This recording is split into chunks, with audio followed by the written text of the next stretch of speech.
ओम शांति। आदरणीय राजयोगिनी दादी रतन मोहिनी जी, ब्रह्मा कुमारी के सभी वरिष्ठ सदस्यगण और इस सभा में भारत के कोने कोने से आए हुए मेरे प्यारे भाइयों और बहनों,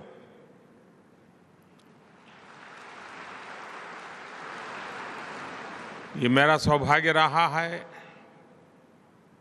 कि मुझे कई बार आपके बीच आने का अवसर मिलता है। मैं जब भी यहाँ आता हूँ, आपके बीच आता हूँ, तो मुझे हमेशा एक आध्यात्मिक अनुभूति होती है।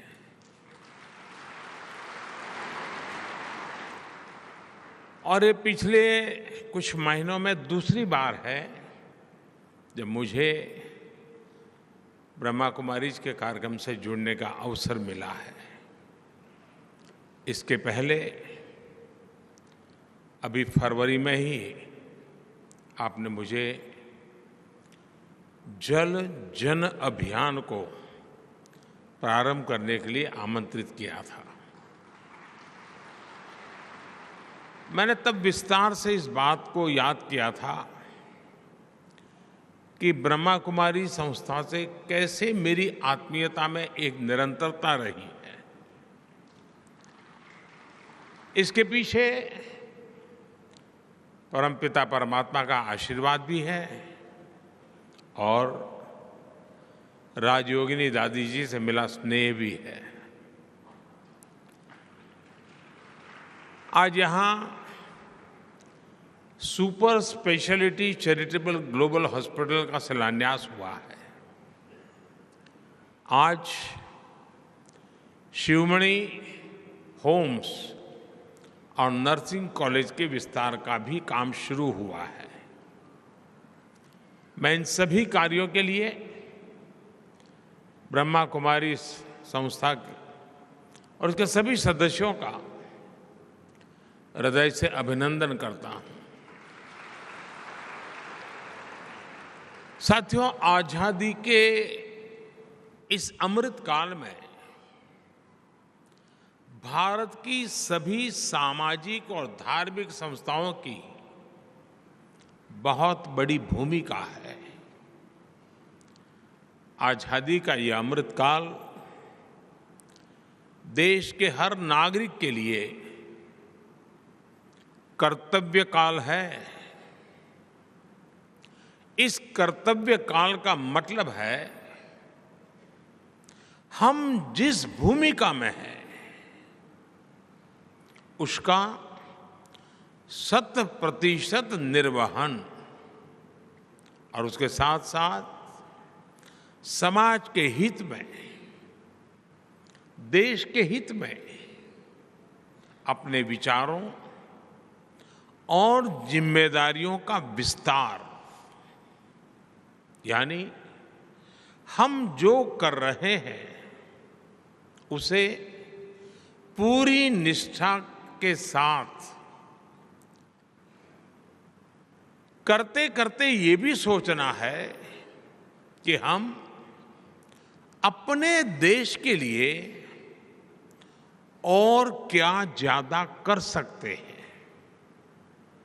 आप सभी इस कर्तव्य काल के प्रेरणा पुंज की तरह हैं। ब्रह्मा कुमारी एक आध्यात्मिक संस्था के तौर पर समाज में नैतिक मूल्यों को मजबूत करने के लिए काम करती है, लेकिन साथ ही आप समाज सेवा से लेकर साइंस, एजुकेशन को प्रमोट करने, सोशल अवेयरनेस बढ़ाने के लिए भी पूरी तरह समर्पित है। माउंट आबू में आपका ग्लोबल हॉस्पिटल रिसर्च सेंटर, ये वाकई उसका एक बहुत बड़ा उदाहरण है।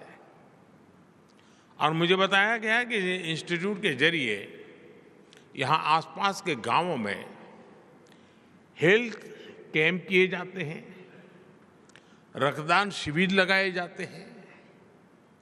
अब जिस super speciality charitable global hospital का संकल्प ने लिया है, वो भी इस क्षेत्र में स्वास्थ्य सेवाएं सुधारने में मदद करेगा।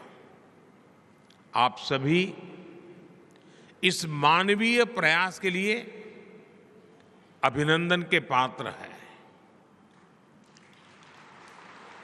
साथियों, आज हमारा पूरा देश स्वास्थ्य सुविधाओं के ट्रांसफॉर्मेशन से गुजर रहा है। पिछले 9 वर्षों में पहली बार देश के गरीब से गरीब को भी एहसास हुआ है कि देश के अस्पताल उसके लिए भी आसानी से उपलब्ध है। और इसमें एक बड़ी भूमिका आयुष्मान भारत योजना ने निभाई है। आयुष्मान भारत योजना ने सरकारी नहीं, प्राइवेट अस्पतालों के दरवाजे भी गरीबों के लिए खोल दिए हैं। आप भी जानते हैं कि इस योजना के तहत 5 लाख रुपए तक के इलाज का खर्च सरकार उठाती है। इस योजना का लाभ देश के 4 करोड़ से ज्यादा गरीब उठा चुके हैं। अगर आयुष्मान भारत योजना न होती तो इसी इलाज के लिए उन्हें 80,000 करोड़ रुपए अपनी जेब से खर्च करने पड़ते हैं। इसी तरह जन औषधि केंद्रों पर मिल रही सस्ती दवाइयों की वजह से भी गरीब और मध्यम वर्ग के 20,000 करोड़ रुपए बचे हैं। और मैं हमारे ब्रह्म कुमारी संस्थान की जितनी इकाइयां देश के गांव-गांव में हैं, अगर आप लोगों को जानकारी दें कि सरकार की तरफ से ऐसे जन औषधि केंद्र चलते हैं, स्टैंडर्ड दवाइयां होती हैं, लेकिन बाहर जो दवाइयां आपको 100 रुपये में खर्च होता है, यहाँ आपको 10-15 रुपये में मिल जाती है। आप कल्पना कर सकते हैं गरीबों की कितनी सेवा होगी। तो हमारी सभी इकाइयां, हमारी सभी ब्रह्मा कुमार हो या ब्रह्मा कुमारी हो, वे लोगों में ये जागरूकता लाएं। और देश में स्थान स्थान पर ये जन औषधि केंद्र बने हुए हैं। आपके संपर्क में आए हुए लोग आपको हमेशा आशीर्वाद देंगे। अब जैसे किसी परिवार में बुजुर्ग व्यक्ति है, डायबिटीज़ की बीमारी है, तो उसको दवाई के पीछे जो खर्चा होता है 1200, 1500, 2000 रुपये तक हो जाता है। लेकिन इसी जनऔषधि केंद्र से अगर वो दवाई लेगा तो उसको शायद वो खर्चा 1500-2000 में से कम होकर के 100 रुपया हो जाएगा। उसका जीवन में बहुत बड़ी मदद होगी। यानी इस बात को आप हर दूर पहुंचा सकते हैं। साथियों, आप सभी इतने वर्षों से स्वास्थ्य के क्षेत्र से जुड़े रहे हैं। आप भली भांति जानते हैं कि हेल्थ सेक्टर की एक चुनौती डॉक्टरों, नर्सों और मेडिकल कर्मियों की कमी भी रही है। पिछले 9 वर्षों में इसी कमी को सुधारने के लिए भी देश में अभूतपूर्व काम हुआ है। पिछले 9 वर्षों में औसतन एवरेज हर महीने एक नया मेडिकल कॉलेज खोला है। 2014 से पहले के 10 सालों में 150 से भी कम मेडिकल कॉलेज बने थे। बीते 9 वर्षों में देश में 300 से अधिक नए मेडिकल कॉलेज बने हैं। 2014 से पहले हमारे पूरे देश में एमबीबीएस की 50,000 के आसपास सीटें थी। 50,000 स्टूडेंट्स के लिए जगह थी। आज देश में एमबीबीएस की सीटें 1 लाख से भी ज्यादा हो गई हैं। 2014 के पहले पीजी की भी 30,000 के आसपास ही सीटें थी। अब पीजी सीटों की संख्या भी बढ़कर 65,000 से ज्यादा हो गई है। जब इरादा नेक हो, समाज की सेवा का भाव हो, तो ऐसे ही संकल्प लिए जाते हैं और संकल्प सिद्ध भी किए जाते हैं। साथियों, आज भारत सरकार हेल्थ सेक्टर में जो प्रयास कर रही है, उसका एक और बड़ा प्रभाव आने वाले दिनों में दिखेगा। देश में जितने डॉक्टर आजादी के बाद 7 दशकों में बने,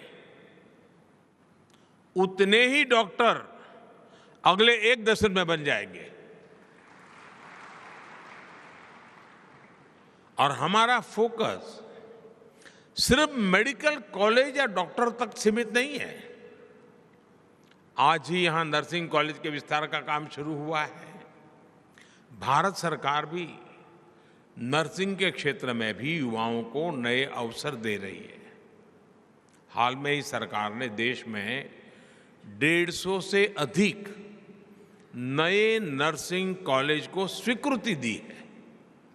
इस अभियान के तहत यहां राजस्थान में भी 20 से ज्यादा नए नर्सिंग कॉलेज बनेंगे।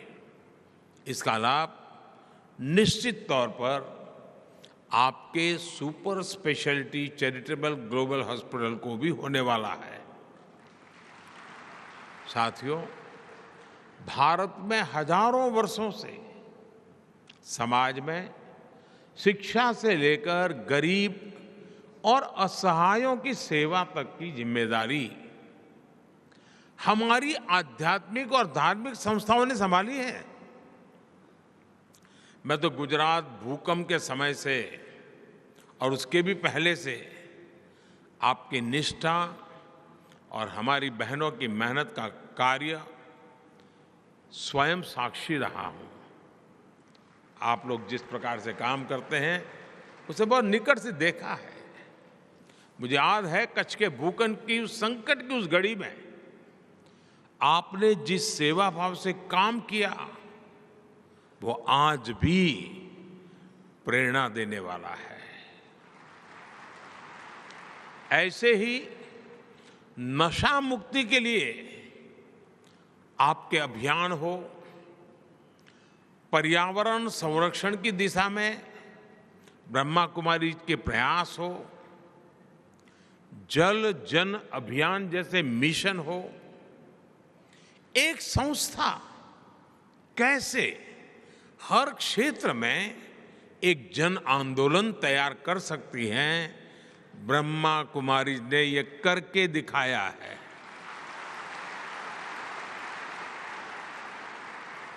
विशेष रूप से मैं जब भी आपके बीच आया हूं, मैंने देश के लिए आपसे जो अपेक्षाएं की हैं, उन्हें पूरा करने में आपने कभी भी कोई कमी नहीं छोड़ी है। आपने जिस तरह देश भर के आजादी के अमृत महोत्सव से जुड़े कार्यक्रम आयोजित किए, जब आपने पूरी दुनिया में योग शिविरों का आयोजन किया, जब दीदी जानकी जी स्वच्छ भारत अभियान की ब्रांड एम्बेसडर बनी, जब सभी बहनों ने स्वच्छ भारत की कमान संभाल ली, तो इससे कितने ही लोगों को देश के लिए काम करने की प्रेरणा मिली है। आपके ऐसे कार्यों ने ब्रह्मा कुमारी में मेरे विश्वास को और भी कई गुना कर दिया है। लेकिन आप जानते हैं कि जब विश्वास बढ़ता है तो अपेक्षाएं भी बढ़ती हैं, और इसलिए स्वाभाविक है कि आपके प्रति मेरी भी अपेक्षाएं जरा ज्यादा बढ़ गई हैं। आज भारत श्री अन्न यानी मिलेट्स को लेकर एक वैश्विक आंदोलन को आगे बढ़ा रहा है। आज देश में हम प्राकृतिक खेती जैसे अभियानों को आगे बढ़ा रहे हैं।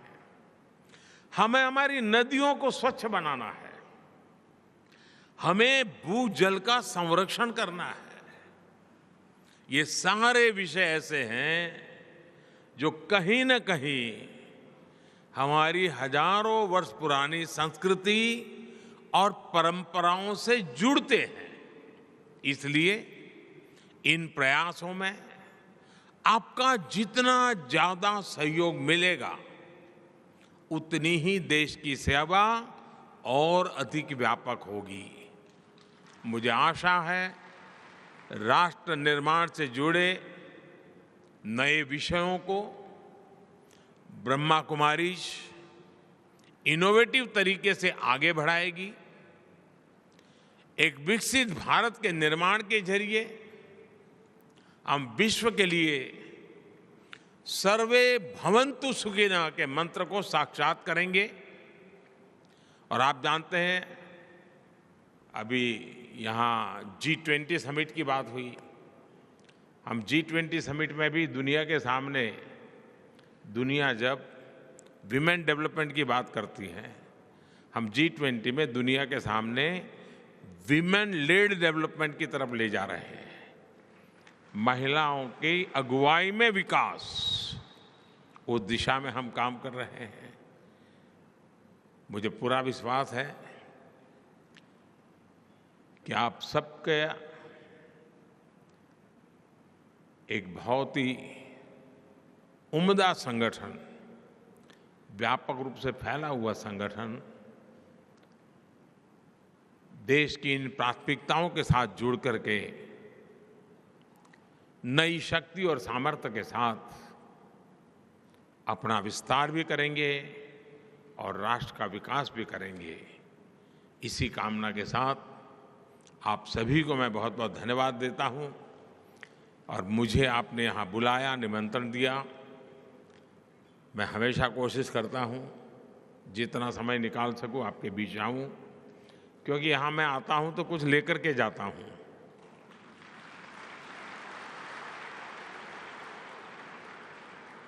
चाहे वो आशीर्वाद हो, प्रेरणा हो, ऊर्जा हो, जो मुझे देश के लिए काम करने के लिए दौड़ाती है, नई शक्ति देती है।